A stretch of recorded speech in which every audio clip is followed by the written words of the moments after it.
So I was thinking about the Tamla Horsford case, right? As I was creating my playlist.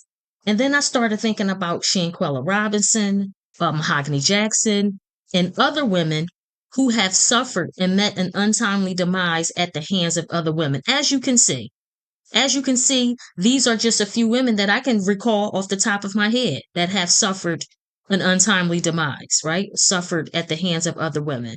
So I think it's important to keep these conversations going about the reality of psychopathic women or women who have psychopathic tendencies or traits and what they are capable of, right?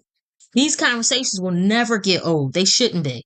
They should never get old because they can literally help save lives. As they say, knowledge is power, and applied knowledge is even more powerful. So it's important that we learn, understand, and recognize these signs, these red flags, the weird, off putting behavior from women that you call a friend, women you call sis, a relative, a family member, mentor, women who are trying to get close to you, women you work with, go to school with, etc. Whatever you can think of, any interaction that you're having with women in any capacity, it's important to recognize red flags of a psychopath or a woman who is displaying psychopathic traits. Most, if not all of these types, right, we're going to get into, could be psychopaths or carry the tendencies of a psychopath. They usually come off charming, but it's superficial.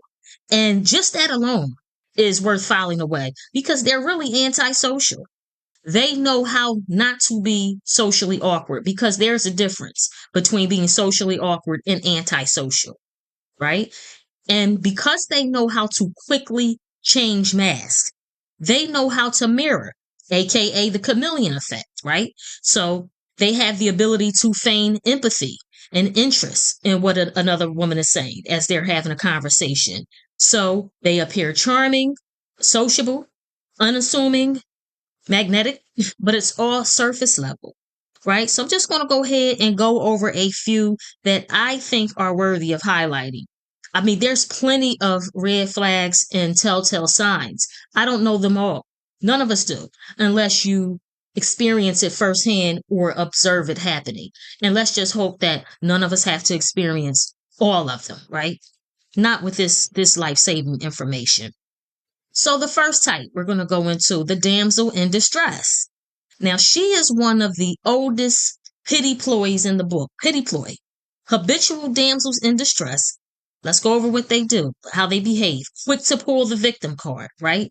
To pull at people's heartstrings after they have kicked up dust, left a mess of a situation, caused chaos and confusion, and then they want to be viewed as a helpless victim who needs to be rescued. Not by men in this case, right? We know in fairy tales in Hollywood, the damsel in distress, she usually wants to be rescued by a man. But in this case, as we're talking about women and other women, she wants to be rescued from having to hold herself accountable for her behavior. So when they're caught red-handed and called out on their behavior, they automatically go into victim mode. And I've heard this and I've seen this before. Other women are always coming for them. Other women have been dangerous to them for their entire lives. Other women have envied them their entire lives. They have this grandiose sense of self where they are so drop dead gorgeous in their minds that they have been targeted and attacked their entire lives because of it. We know that women can be envious. I know firsthand. A lot of us do, right? There's a lot of us, a lot of beautiful, gorgeous, shapely women that have beauty and brains. But we're not going around saying things like this when we are called out on crappy behavior, right? So also when someone disagrees with them, when their feet are being held to the fire because of their actions, this is projection at its finest because they won't admit their role in why women are so-called attacking them, right? Because they want people to join them in their grandiosity and believe they are being called out for their crappy behavior because women are hating on their looks. Which these types, they're just okay. They're just okay in the looks department, right?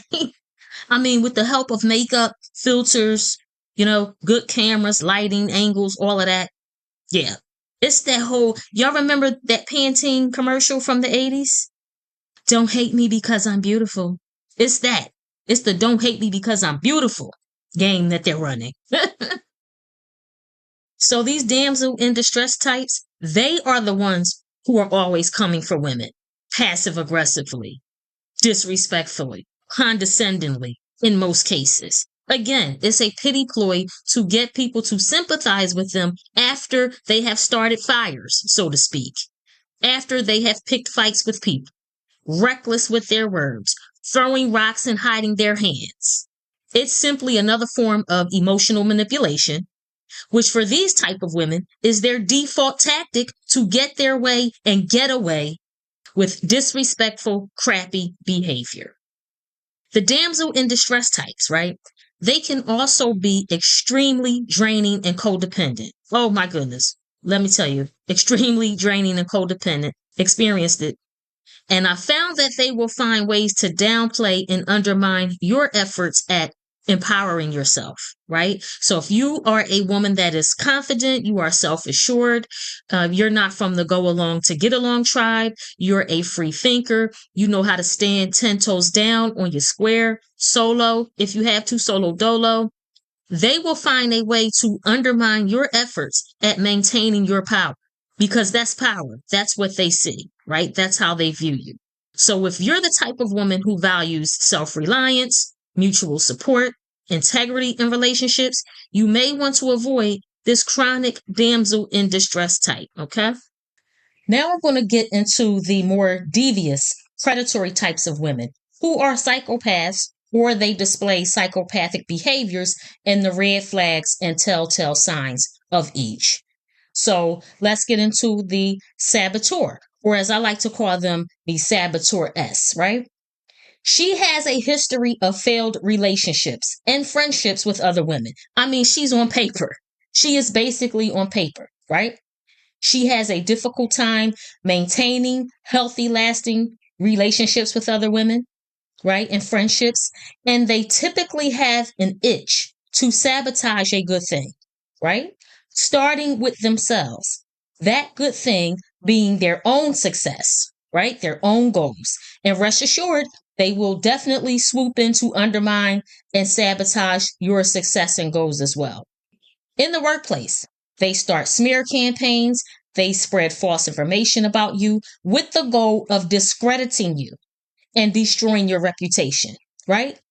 Because they want to make you look bad. They want you to look bad in front of everybody. And the same can be said on social media. The saboteurs who are supervisors, managers, team leads, any of them who are in leadership positions, they'll even go as far as to intentionally set you up for failure. Example, not training you correctly or properly on an assignment or project that they gave you, right? Or they will give you an almost impossible deadline to meet, and they'll even undermine your input in meetings, right? Saboteurs also weaponize and leverage personal information. So you have to be careful who you are telling all of your business to. A lot of women, you have to stop that. Stop telling everybody everything. Everything ain't for everybody, right? Everything ain't for everybody, right? Because what will happen is that same information that you confided in another woman to, they'll use that to bribe you, also discredit you, humiliate you, control people, situations, and narratives. So it'll come back and it'll bite you. Okay? Stop telling all your business, right? The saboteur-S also takes credit for other people's hard work, including their adult children. And I see this all the time, particularly with mothers who take credit for their adult children's accomplishments, right? Mainly to feed their grandiose sense of self. Just because you gave birth to and raised a child, that does not give you the right to take credit for their achievements that came from their mind and their hard work. You, ma'am, you were simply a vessel that gave birth to a human being who has their own personality, and ways of being, and who use their own mind to achieve what you obviously did not or could not do, which is why you have to take the credit. And this is another form of sabotage. It is. Saboteurs are also plagiarists. They steal other people's intellectual property, especially on social media. Oh my goodness, it's rampant. Social media is rife with plagiarists, saboteurs. You know, it's one thing to be inspired by other people's work, but stealing from other content creators, authors, word for word, I mean, they'll even mix in their own words as a cover and then have the audacity to create and sell entire courses and ebooks using other people's intellectual property. That's a whole nother level of audacity. Right when I think I have seen it all, I haven't. I mean, oh my God, are you kidding me? But hey, see, here's the thing. When you're an avid reader, you can spot plagiarism a mile away, right? So y'all need to be careful. I see it. I see you. Because the female saboteur is hell-bent on sabotaging other women, she operates with tunnel vision, so she thinks no one sees her. They will wait until you're in a room full of people and exaggerate slips or mistakes that you've made to humiliate you, right? To take something that they think they know about you and spin a narrative about it or flat out lie on you. Why? To turn other people against you and change people's perception of you and damage your image and reputation. And I think that the female saboteur's motivation in doing this is mainly rooted in insecurity and fear. Yes, jealousy and envy plays a part, but mainly, again, insecurity and fear. And there's also a deeper layer to this, which I think is mommy issues, right? Unhealed mother wounds. I think female saboteurs' first experience of sabotage and rejection was from their mother or mother figures, which caused them to distrust other women. So they have to beat you to the punch, right? They have to beat you to the punch. They have to get you before you get them. That's how they operate. That's what I think. Sadists. Now, you have women who engage in BDSM, right, with consensual adults who practice sadism, but they aren't necessarily psychopaths, right? And you have women who are sadists who do take pleasure in witnessing and or causing other pain in women or other women's pain, right? They typically use insulting, sarcastic, degrading language to humiliate other women in conversation, not during a heated argument, right? Where the gloves are off and disrespectful words are exchanged. I'm talking just in everyday conversation, everyday regular dialogue between women. And again, it's often done in a room full of people because their purpose is to humiliate you so that they can feel good about themselves and establish dominance. And when they're called out about it, oh, I was just playing. This is just the way I talk. This is my tone and delivery. You're too sensitive. And see, the unfortunate thing about this is that there are women who grew up in homes where abuse was the norm. And this also includes the women who use the abusive language with other women. So they're accustomed to all forms of abuse, including verbal. But for women who have sought therapy and other healing methods, they can spot this. They can spot verbal abuse a mile away and they're not tolerating it, right? That's why inner work is so important. Pay attention to women who enjoy abusing or watching the abuse of intellectually and physically disabled women. People in general, not just women. But since we're specifically speaking on women and violence against other women, we're talking about intellectually and physically disabled people here. For anyone that's new here, right? For anyone that's new, I started this channel advocating for my intellectually disabled cousin, right? Who also has some physical signs of a disability. So if you happen to come across my older videos, and again, I created playlists that I now have on my community wall, you will hear a lot of profanity and anger. Absolutely. And I will never apologize for it, nor will those videos be deleted or privated. Never, never, never, never, never. Because not only was she neglected by her immediate family out of shame, she was abused in real life and on social media. by another woman she believed was her friend, right? And to make matters worse, there were also content creators right here on YouTube. Yep. Yes. Right here on YouTube that exploited her abuse for clicks, views, likes, subscribers, and money. There's even one content creator who recently said that she misses the videos that my mentally disabled cousin's abuser used to share online, right? She said that she misses the drama around it. So if I did not intervene, right, she would have probably ended up like this young lady right here on your screen, Mary Collins. She was 21 years old with an intellectual disability that left her with the cognition of a 15-year-old. She was stabbed 133 times, body placed in a bathtub so that she can bleed out without making a mess, violated in the worst way by women that she thought were her friends, and men. Men were also involved. Which brings me to my next point.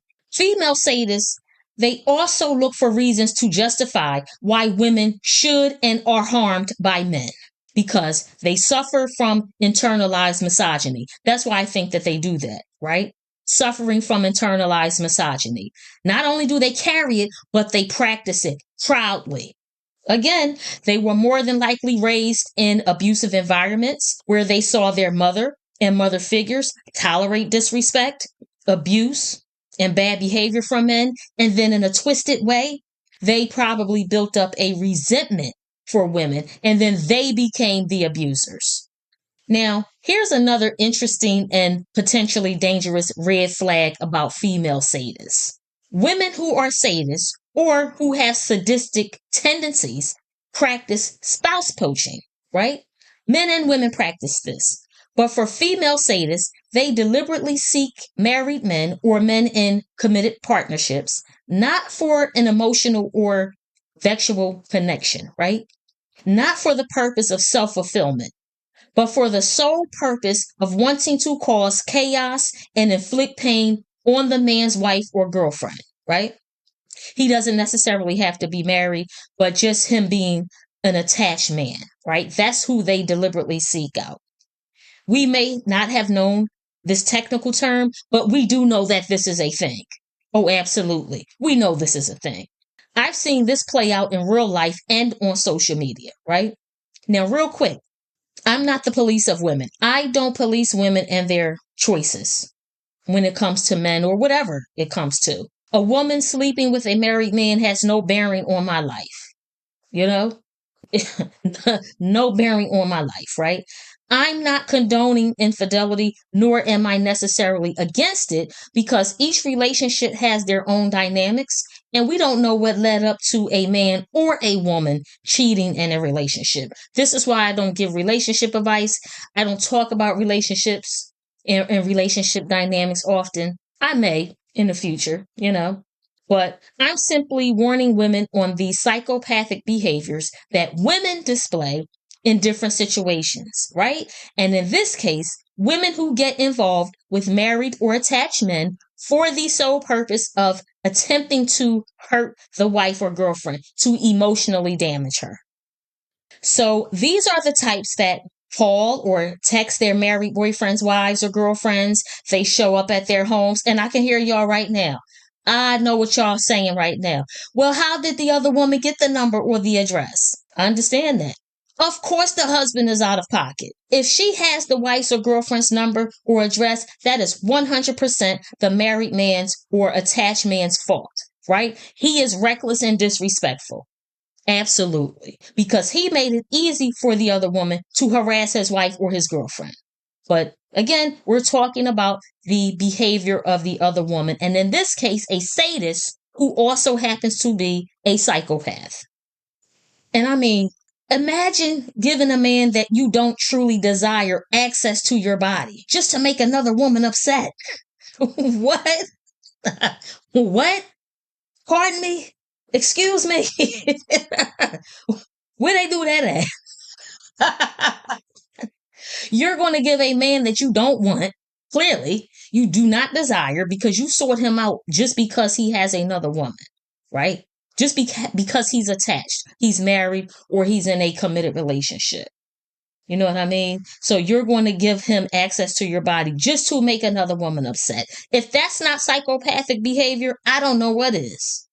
These types of women get more aroused by the thought of crushing another woman's feelings than by the man that they've allowed inside of them. What? What? Oh my God. I'm laughing. I'm laughing because just the thought of it is comical. It's comical, but I'm sharing this too. I want to bring awareness because these types of situations can be extremely dangerous for everyone involved, you know? So their intent, these women who deliberately seek out married men, their intent is malicious off the rip, like from the gate. And I think on a less serious note, they're ultra competitive. These types of women are probably just ultra competitive anyway, but they don't know how to channel that ultra competitiveness into healthy competition with other women, because healthy competition is a thing and it's nothing wrong with that. You know, if we're competing for a job position, I'm going to make sure that I put my best foot forward. You know, I'm going to make sure that I ace that interview. You know what I mean? That's just one example. So healthy competition is nothing wrong with that, you know? But see, with these sadists, right? These female sadists, they have to pervert competition and make it to where the end goal is to cause emotional damage to another woman, right? And on an even more intense note, they've probably experienced past trauma and betrayal that left them feeling powerless, right? That shattered them. And then they've, made it their mission to get revenge on unsuspecting women. So, their goal is to cause chaos and emotional damage to another woman, a man's wife or girlfriend. And here's the gag. When the wife or girlfriend finds out about the tryst or affair, and when they do not react in the way that the psychopathic spouse poacher expected, she'll just move on to the next. She'll just move on to the next. And again, the dangerous thing in this is because we've seen countless stories in the news, I have anyway, where there have been married women who found out that their husband were sleeping with and involved with other women. And then the other woman, the side piece, the side chick with the mistress or whatever, however you want to refer to the other woman as, she ended up pregnant. She became pregnant. And then the man he was enraged, and him and his wife ended up unaliving that woman, right? Because they did not want that ruining what they had, their image as a happily married couple. This type of thing can be dangerous on all parties, right? So, when the wife or girlfriend doesn't abide by her rules, the rules of her game, right? When she doesn't play the game, these same women will also have the gall to call the wife or girlfriend a pick me, just because they chose to love and marry a man when it doesn't work out for the sadists. So you can't make this up. You cannot make this up. The truth is stranger than fiction. So hopefully you guys have, took some things away from what we've discussed, what we went over, apply it to your life and share it with all of the women that you love in your family. Until next time.